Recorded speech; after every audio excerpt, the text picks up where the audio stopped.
Capítulo 11. O Grande Voto. O problema da disciplina parece estar intimamente relacionado com todas as questões pertencentes à vida espiritual e, contudo, não há tema em que reúne maior confusão do que este da disciplina. Comumente supõe-se que o propósito da disciplina seja manter ou seja negar a alguém as experiências normais da vida. Para muitos, viver uma vida espiritual significa um show de tendências anormais. Aquele que aspira a avançar na senda espiritual é considerado como um candidato ao sofrimento. Muitas vezes, disse que o peregrino espiritual deve levar uma vida de sofrimento, pois deve pagar o devido preço do karma.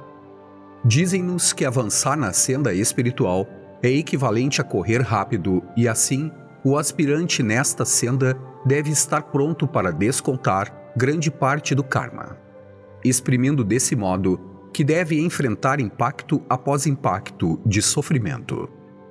Na verdade, quando o sofrimento não vem, tal aspirante sente que não é suficientemente espiritual. Considera o sofrimento como um reconhecimento dos altos poderes e, portanto, sua ausência é considerada como um fracasso na senda espiritual. Ficar deleitado com o sofrimento parece totalmente anormal e realmente isso introduziu um estranho fator nas perspectivas espirituais.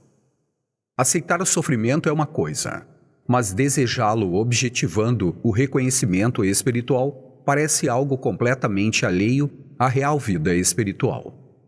Muito da assim chamada disciplina na senda está associada com este fator anormal de sofrimento.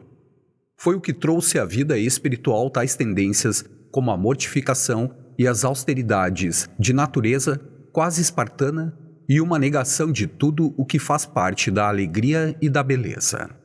Sabe-se que tais noções de disciplina não estão em harmonia com a verdadeira vida espiritual, pois a espiritualidade deve possuir uma qualidade de naturalidade e espontaneidade. Pode-se perguntar: a disciplina não tem lugar na verdadeira espiritualidade? A vida espiritual é uma vida indisciplinada? Se for, não resultaria em desperdício de nossas energias? E a energia não é necessária para viver a vida espiritual? Parece muito claro que o desperdício de energia deve ser eliminado em todos os níveis, o que indica que a energia deve ser conservada. Além disso, precisamos conhecer o segredo da renovação de nossa energia, se quisermos avançar na direção das expressões criativas da vida espiritual. É bastante óbvio que a conservação de energia é possível apenas em uma vida disciplinada. Mas se a planta da vida espiritual floresce em uma atmosfera de liberdade e espontaneidade, como podem ser reconciliadas a liberdade e a disciplina? De hábito, liberdade e disciplina são consideradas contraditórias e, por consequência, mutuamente exclusivas. Porém, o fato é que apenas aquele que é totalmente livre pode ser, na verdade, disciplinado. Sem liberdade, a disciplina é uma imposição, seja de fora ou de dentro. Muitas vezes uma pessoa afirma que não aceita qualquer disciplina que seja imposta por uma autoridade externa.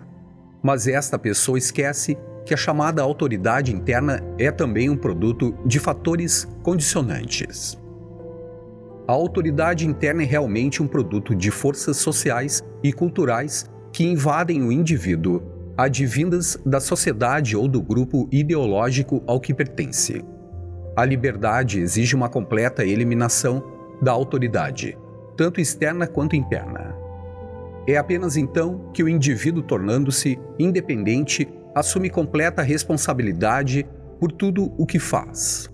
Com certeza, é no clima de tal responsabilidade que a verdadeira disciplina cresce. Quando o homem compreende que nenhuma autoridade pode salvá-lo, nem mesmo a autoridade interna, assim sozinho, ele está supremamente disciplinado. Nesta compreensão da autorresponsabilidade, ele sabe que precisará de toda a sua energia e, em consequência, não pode permitir que seja desperdiçada. Sem tal senso de responsabilidade, a disciplina não tem valor.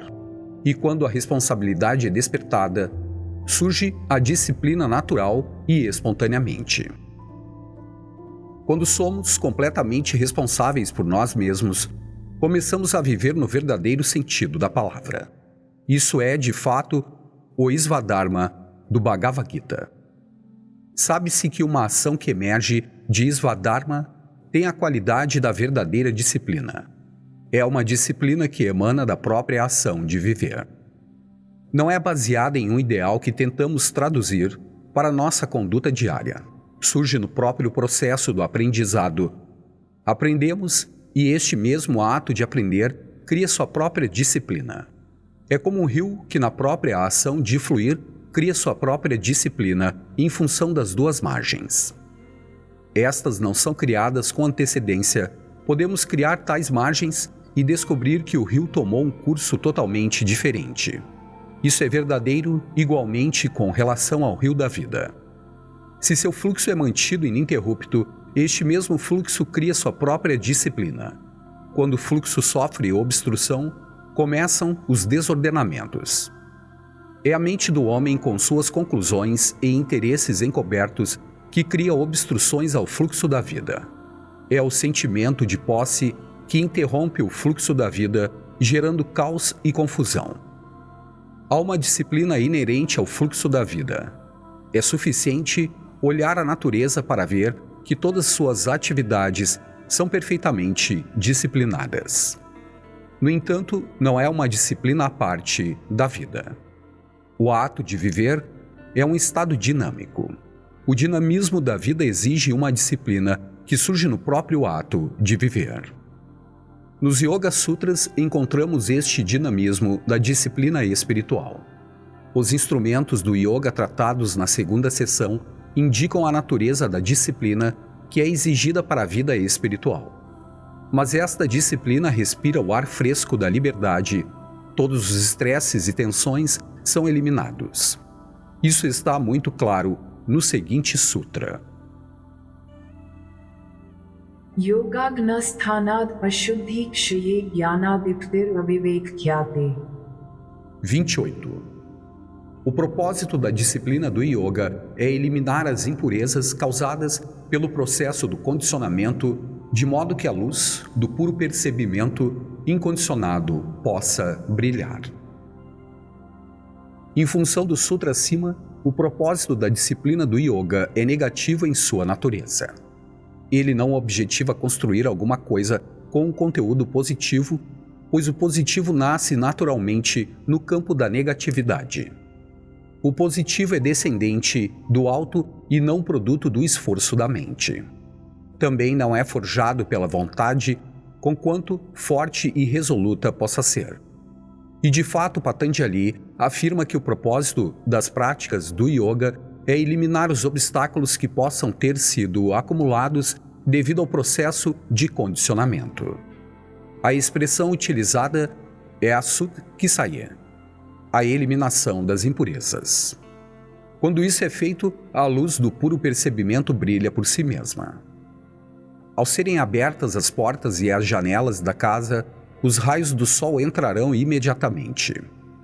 Não é preciso convidar o sol para iluminar o quarto até então escuro. Há apenas algo a ser feito: remover as obstruções que mantêm fora a luz. Na verdade, a disciplina sobre a qual Patanjali fala neste sutra está na natureza de remover as obstruções que interceptam o fluxo natural da vida. Ele afirma que com a eliminação das impurezas brilha a luz da sabedoria. E é nesta luz que vem o percebimento da realidade. Para se ver é preciso haver luz, e quando há luz, as coisas aparecem naturalmente à visão como são. Assim, a disciplina indicada aqui objetiva criar um estado de negatividade no qual tão somente o positivo pode nascer. No próximo sutra está descrita a natureza óctupla da disciplina do yoga. Yam niyamasan pranayam pratyahar dharana dhyan samadhyus tavandini. 29. Os 8 instrumentos do yoga são a abstinência, observâncias, postura, controle da respiração, abstração, percebimento, atenção e comunhão ou absorção. É preciso ter em mente que estes não são 8 instrumentos diferentes. Todos juntos constituem a totalidade da disciplina do yoga. Não podem ser separados uns dos outros. Fazer isso seria torná-los destituídos de sentido e propósito. Cada um, por si mesmo, possui muito pouca relevância, mas juntos indicam a totalidade da prática do yoga. Algumas vezes, esta disciplina óctupla é classificada em 4 instrumentos externos e 4 internos, sendo os primeiros 4 os externos e os últimos 4 os internos. Se precisarmos utilizar esta terminologia de externo e interno, seria mais exato dizer que os primeiros 4 são externos e os 3 últimos são internos, e pratyahara, ou abstração, é a ponte entre os dois.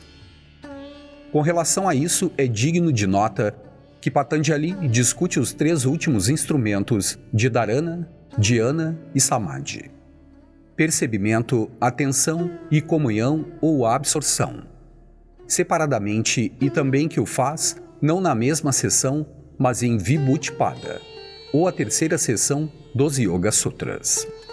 Isso sugere que ele considera os 3 últimos instrumentos como qualitativamente diferentes dos primeiros 5.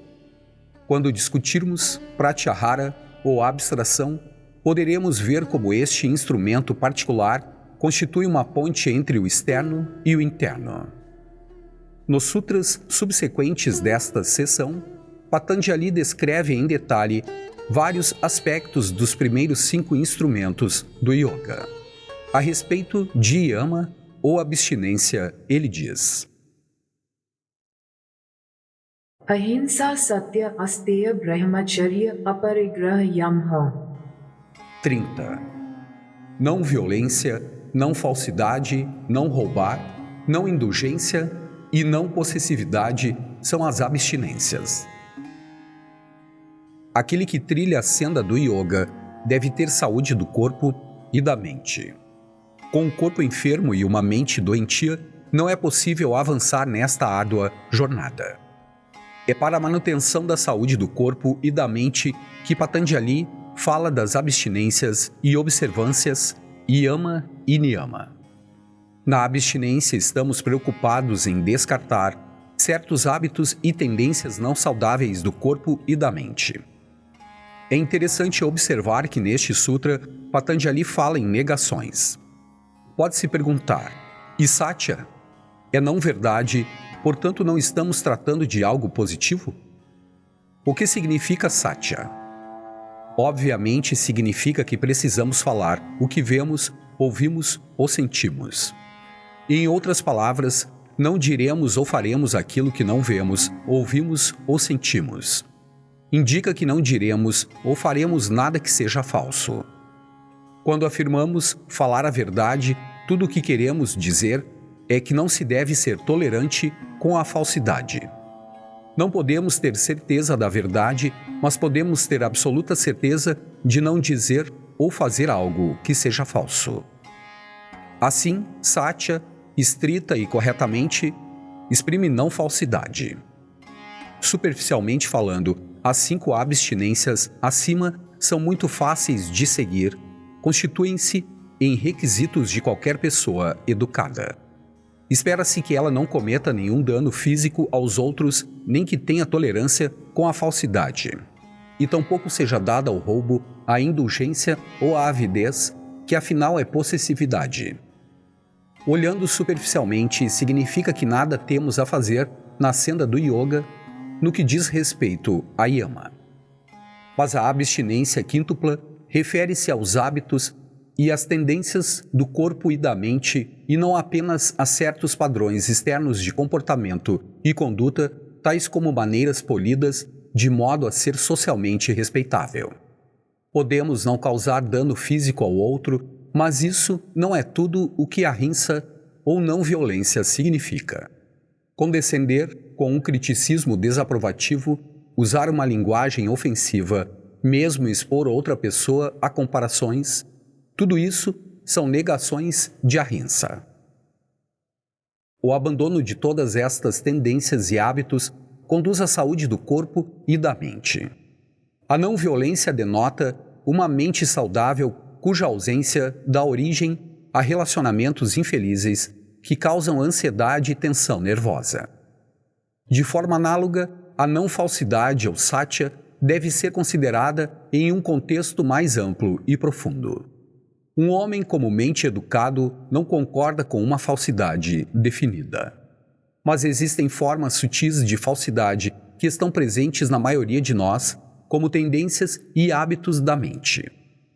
Exagerar, equivocar-se deliberadamente, ser evasivo, usar palavras e frases com diversas interpretações, todas estas são expressões de falsidade.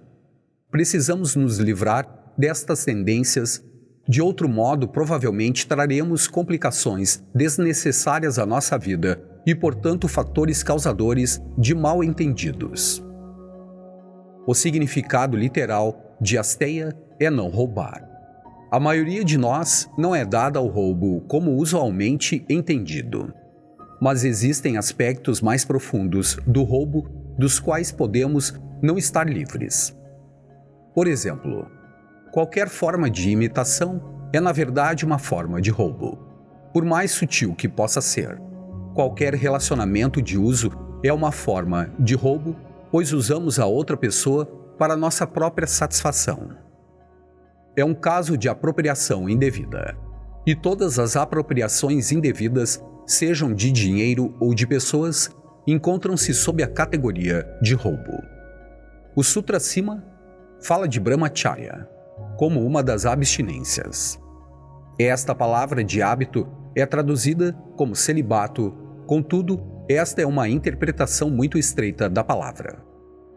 Brahmacharya significa, na verdade, não indulgência de todos os tipos. Um homem comumente educado abstém-se de comer muito porque a sociedade olha de através para todas as formas de glutonaria. Mas esta é apenas uma forma muito superficial de indulgência.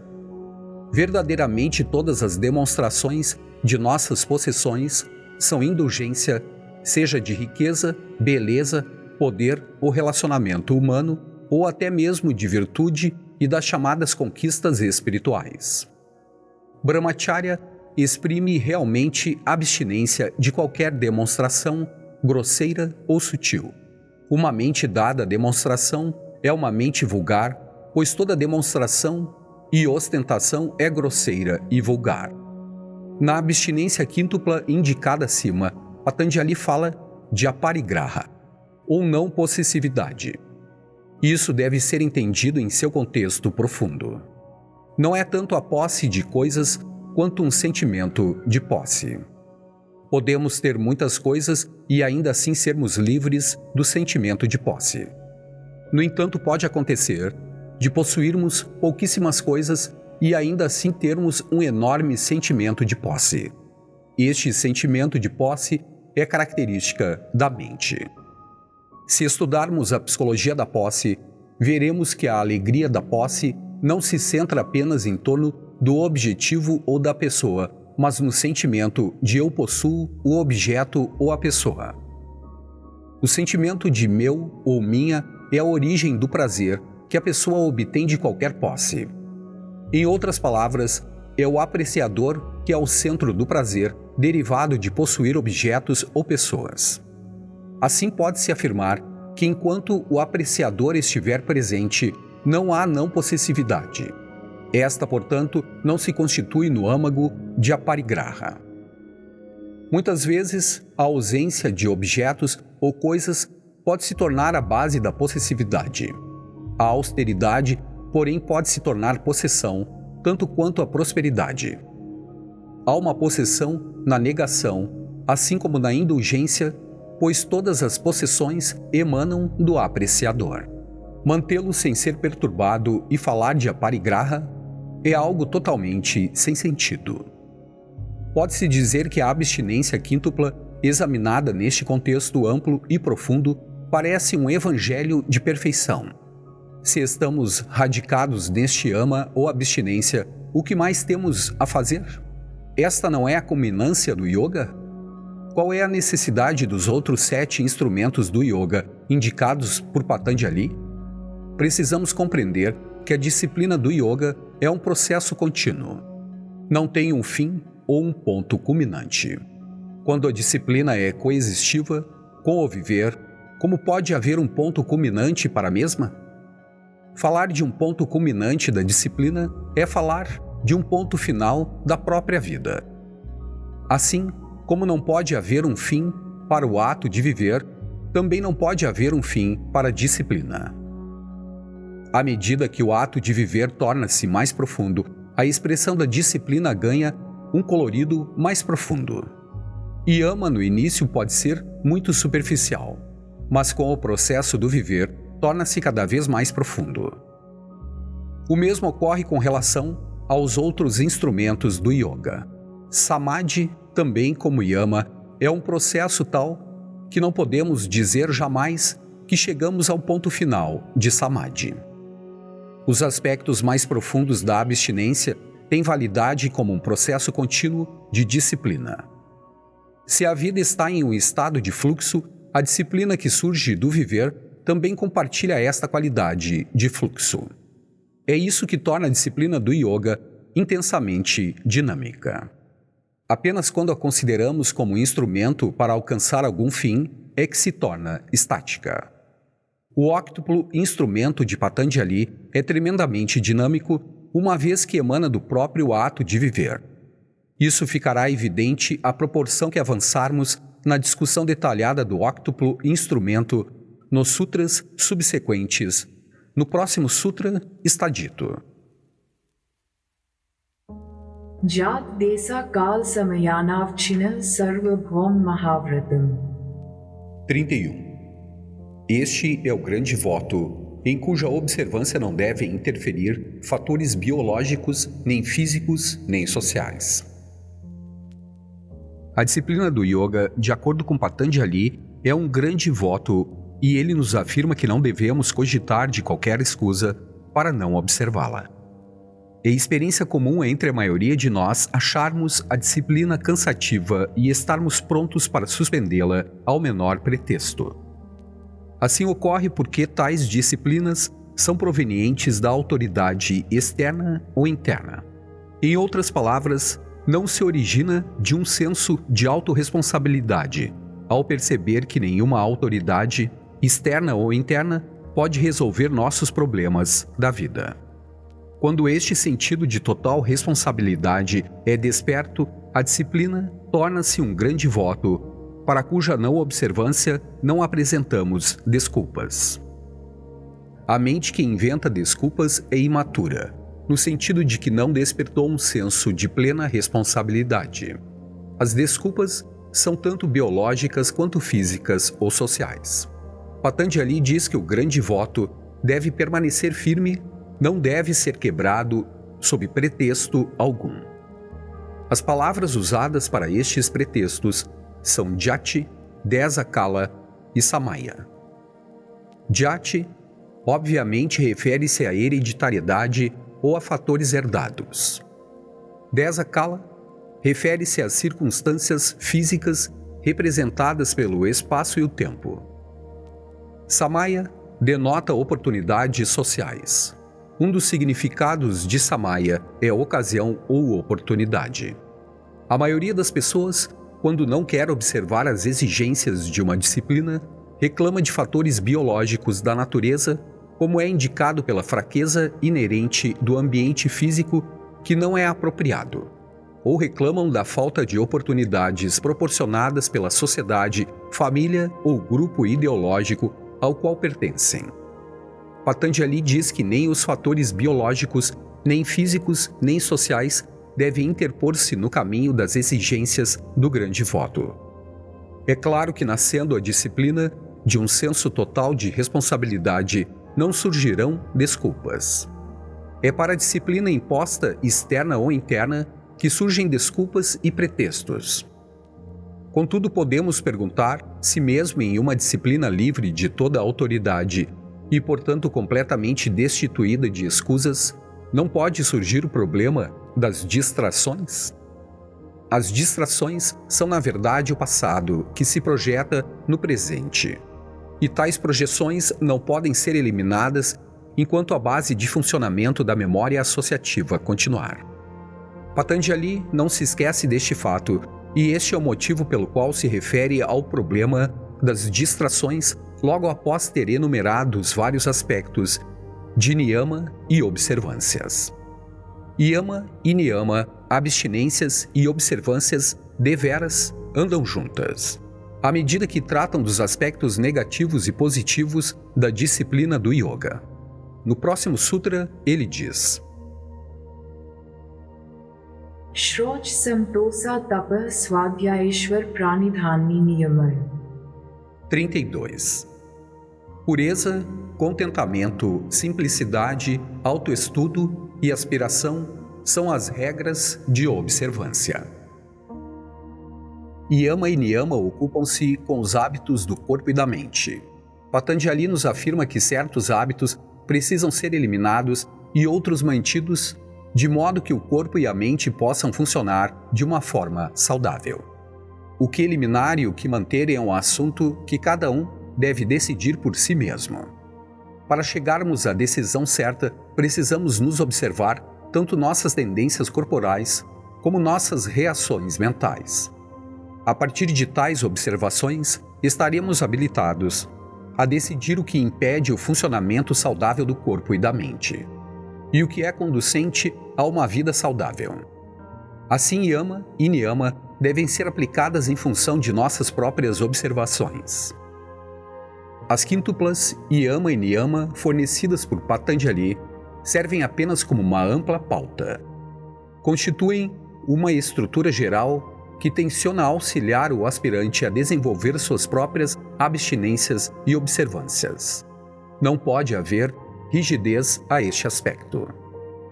Por exemplo, as exigências de nosso corpo podem indicar longas horas de repouso. Se assim for, não há mal algum em cumprir esta exigência. Em resumo, Yama e Niyama indicam regras para uma vida saudável, e cada aspirante deve decidir quais são as regras aplicáveis para seu próprio caso.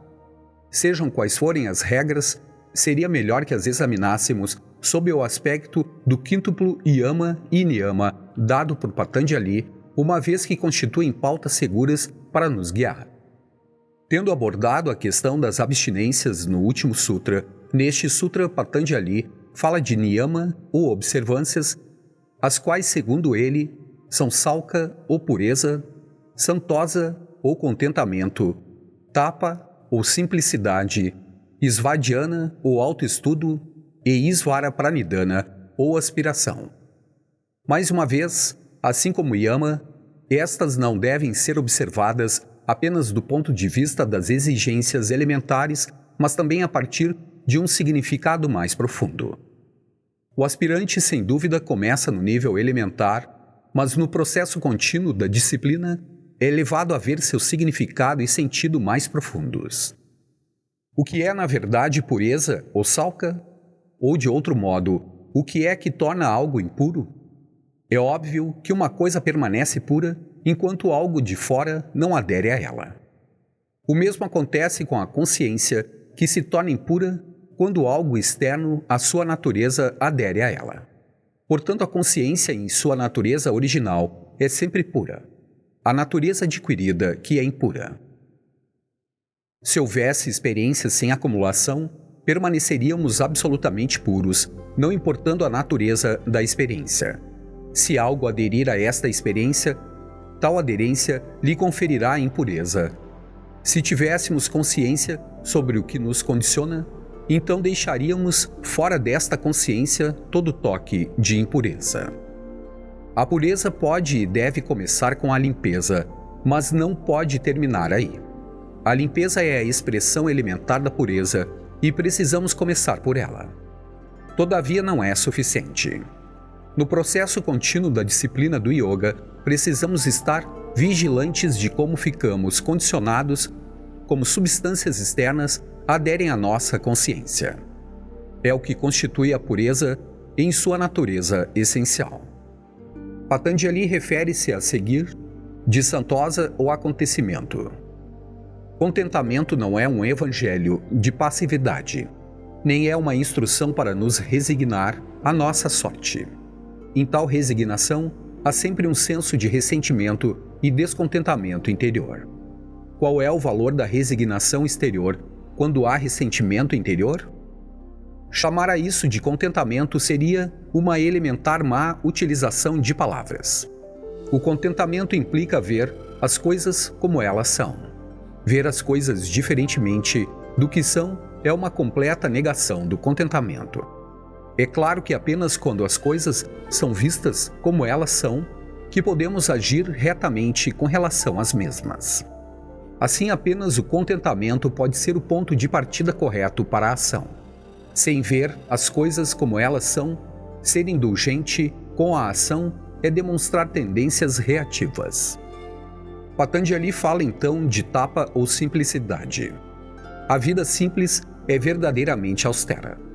A austeridade não é mortificação, nem é levar uma vida anormal de negação. Entretanto, a simplicidade não se preocupa com a rejeição das coisas e dos objetos, de modo a levarmos uma vida de severas privações. Ela nasce de uma mente que é simples, mais exatamente de uma mente que é inocente. Uma mente inocente nunca se envolve em qualquer relacionamento de uso. Apenas uma mente trapaceira e enganosa olha para todas as coisas do ângulo do uso. Uma mente inocente ou simples não se ocupa em acumular. Um homem espiritual aborda a vida de modo simples, pois não cai nos enredamentos do apego e da repulsão. Aquele que aspira a trilhar a senda do yoga deve recuperar o estado de criança, o estado de inocência e simplicidade. Apenas o homem inocente pode agir retamente, pois só ele é capaz de responder total e adequadamente aos desafios da vida. Suas respostas não têm qualquer elemento de reserva. O homem espiritual abandona-se e é por este motivo que pode ir ao encontro dos desafios da vida com a totalidade de seu ser. Patanjali fala a seguir de Svadhyaya, ou autoestudo. Svadhyaya, no sentido elementar, significaria estudo das escrituras, de modo a se familiarizar com o conhecimento espiritual. Mas este é apenas um significado muito superficial. Svadhyaya indica autoestudo, ou seja, o estudo de si mesmo. Assim como Bhagavad Gita menciona Kshetra e Kshetrajna, o campo e o conhecedor do campo, analogamente, Svadhyaya exprime o estudo que pode ser feito das escrituras e também de nós mesmos. É tanto aporá vidya quanto para vidya, ou seja, conhecimento e sabedoria. Aquilo que pode ser coletado fora é conhecimento, mesmo que advenha das escrituras. Mas a sabedoria surge do estudo de nós mesmos. É o conhecimento do conhecedor. O aspirante espiritual pode iniciar com o estudo da literatura profunda da vida, mas não é suficiente. A contínua disciplina do yoga exige que direcionemos o estudo para dentro, de modo que não haja somente conhecimento do conhecido, mas também do conhecedor.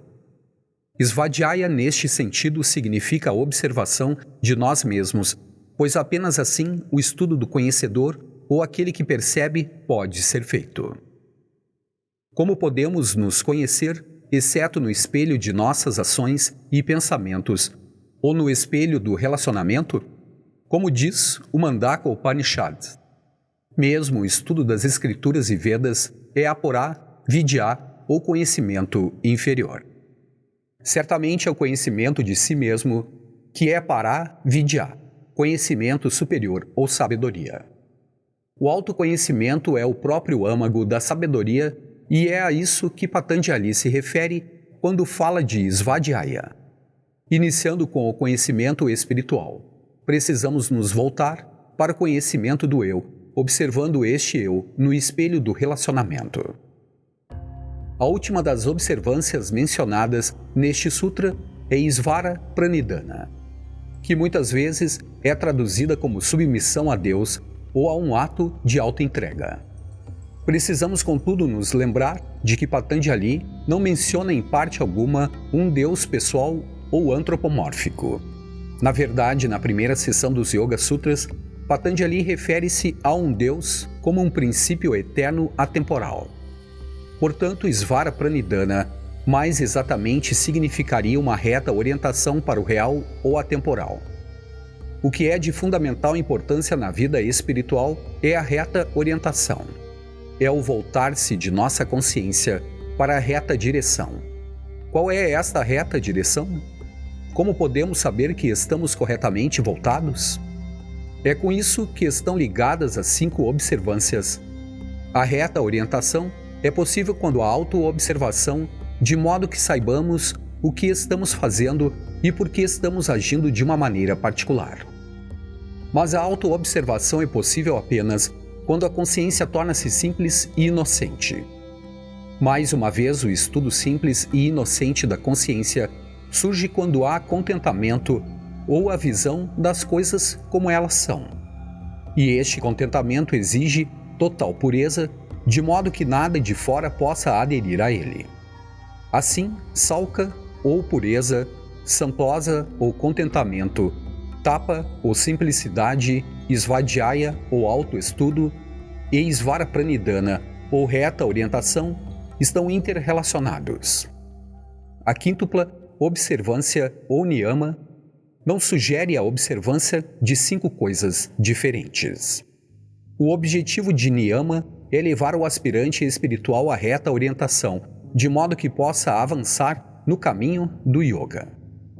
Pode não ser fora de propósito mencionar aqui que yama também é um processo interrelacionado. Seu objetivo é levar o aspirante ao despertar de um senso de não possessividade. Mas isso é possível apenas quando não há indulgência que surge do não roubar, que nasce no campo da não falsidade, e a não falsidade pode existir somente no terreno da não violência.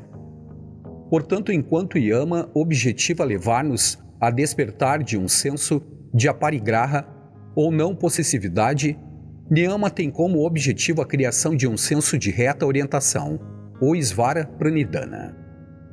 Enquanto yama põe fim ao desperdício de energias em atividades que exigem a defesa e guarda de nossas, assim chamadas posses, niyama ajuda o indivíduo a conservar suas energias, indicando-lhe a reta direção da jornada da vida. Estes são os aspectos negativo e positivo da disciplina do yoga. Precisamos nos despojar de todas as posses para nos aproximarmos da porta da realidade, pobres e sem vintém, não no sentido material, mas no sentido espiritual daquelas palavras. Enquanto em yama largamos o fardo de nossas posses, em niyama nossos olhos se voltam para a reta direção, que é o verdadeiro significado de Isvara Pranidhana. Patanjali descreve a disciplina do yoga como Mahavratam, o grande voto. É uma diferença entre uma promessa e um voto. Uma promessa é feita a alguém, mas um voto é feito a nós mesmos, pois é um ato de autodedicação. Patanjali diz que nenhuma escusa, seja biológica, física ou social, poderia ser considerada válida com referência à não observância do voto. Estas desculpas são obviamente externas e, portanto, objetivas. Mas o que dizer das obstruções subjetivas ou psicológicas da observância do grande voto? Estas obstruções encontram-se na natureza das distrações. Encontramos-nos constantemente distraídos durante a observação do grande voto. Estas distrações oferecem escusas para abandonarmos a disciplina do yoga.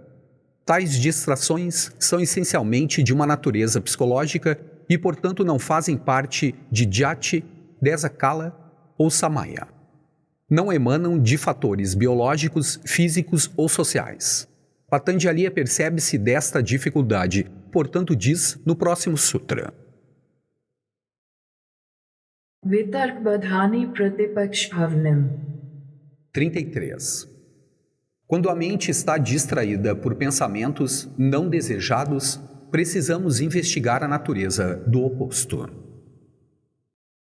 Patanjali não diz que a mente distraída deveria ser trazida à força de volta ao ponto onde foi distraída. Ele considera que devemos investigar a natureza do oposto. Aqui sugere que precisamos explorar a natureza da distração. O termo utilizado é Pratipaksa Bhavanam. Um dos significados da palavra sânscrita Bhavanam é a observação ou investigação. Patanjali afirma que precisamos investigar a natureza de Pratipaksa, ou o oposto, o que significaria a observação do movimento da mente e à medida que se inclina para o oposto do que desejamos pensar. Forçar a mente a voltar ao ponto de onde foi distraída e incorrermos em um processo frustrante, pois a mente voltará reiteradamente para o tema de seu próprio interesse. E a distração representa a área de interesse da mente. Patanjali diz que, afastada a mente, deve-se explorar a natureza do interesse para o qual a mente parece atraída. Em outras palavras, ele nos pede para atender à desatenção. Discutindo esta técnica de controle da mente, ele ensina no próximo sutra.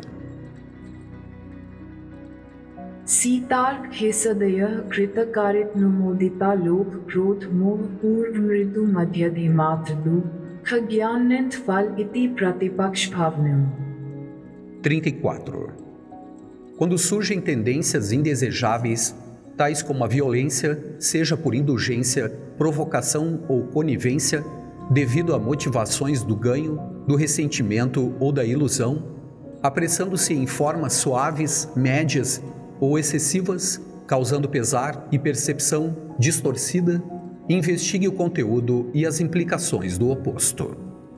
Quando somos assaltados por pensamentos de violência, é necessário explorar o conteúdo e as implicações de nossos próprios conceitos de não violência. Quando surgem pensamentos de ódio, é essencial inquirirmos sobre a natureza de nosso amor. Lembramo-nos aqui das palavras do grande místico Mencius. Se você ama os homens e eles não são amigos, olhe para o seu amor. Se você governa os homens e eles são desgovernados, olhe para a sua sabedoria. Se você é cortês com eles e eles não respondem, olhe para a sua cortesia. Quando refletimos sobre a não violência, se somos assaltados por pensamentos de violência, então talvez haja algo errado com nosso próprio pensamento sobre não violência. No último sutra, Patanjali pede-nos para investigar a natureza da distração. Aqui a investigação refere-se à própria natureza daquilo que parece nos distrair. Com estes dois sutras, ele sugeriu que precisamos explorar o conteúdo e a implicação de ambos os opostos. Algumas vezes podemos ser amigos de alguém e, contudo, não receber reciprocidade da amizade do outro. Devemos naturalmente investigar por que isso ocorre. Nossa tendência normal é desacreditar a outra pessoa por não corresponder a nosso comportamento fraterno. Mas pode ser que nosso próprio comportamento fraterno tenha motivos que sejam negações da própria fraternidade. Se a outra pessoa sente que nosso comportamento amistoso não tem um senso de fraternidade, ela está totalmente justificada em não corresponder. Portanto, antes de condenar a outra pessoa, é essencial que investiguemos a natureza de nossa própria fraternidade. Este é o Pratipaksa Bhavanam, a respeito do qual Patanjali fala nos dois sutras acima. Neste sutra, ele enumera as diferentes condições sob as quais pensamentos indesejáveis podem surgir. Eles podem surgir devido à indulgência, provocação, conivência ou instigação. A palavra utilizada para instigação é anumodita. Algumas vezes, podemos não condescender com pensamentos indesejados, mas podemos sentir um prazer vicário com isso. Ao consentirmos com tais pensamentos, admitimos, por outrem, isto é, indulgência por procuração. Através desta técnica de Pratipaksa, Patanjali sugere que devemos inquirir tanto sobre as aceitações quanto sobre as rejeições da mente. Uma aceitação ou uma rejeição podem parecer externamente muito simples e inócuas, mas pode haver muitos motivos ocultos por trás destes processos. Quando estamos preocupados com os problemas da vida espiritual, os motivos da mente são mais importantes do que meros hábitos de comportamento.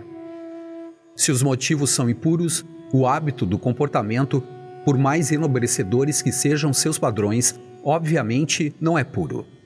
Na verdade, todos os motivos são impuros, pois por trás de um motivo a mente tenta cumprir um objetivo. E o objetivo da mente sempre é para sua própria continuidade. Não é preciso dizer que a continuidade da mente é de fato a continuidade de Asmita ou do eu. Os motivos da mente estão ocultos por trás de suas aceitações e rejeições. E, portanto, Patanjali coloca diante do aspirante uma técnica de Pratipaksa, significando uma exploração da natureza e no contexto das afirmações e negações da mente. O estudante dos Yoga Sutras será capaz de compreender a plena implicação disso quando chegar a Dharana, Dhyana e Samadhi na terceira seção deste livro. Em relação a isso, é digno de nota que Yama e Niyama constituem negações e afirmações, mas sem explorar os motivos por trás dos mesmos, um mero código de comportamento com base em Yama e Niyama não tem a qualidade da percepção espiritual. É verdade que se começa com um código de comportamento, mas à medida que examinamos nossos motivos, tanto os ocultos quanto os aparentes, somos capazes de dar a Yama e Niyama uma perspectiva realmente espiritual. É o que vamos considerar no próximo capítulo.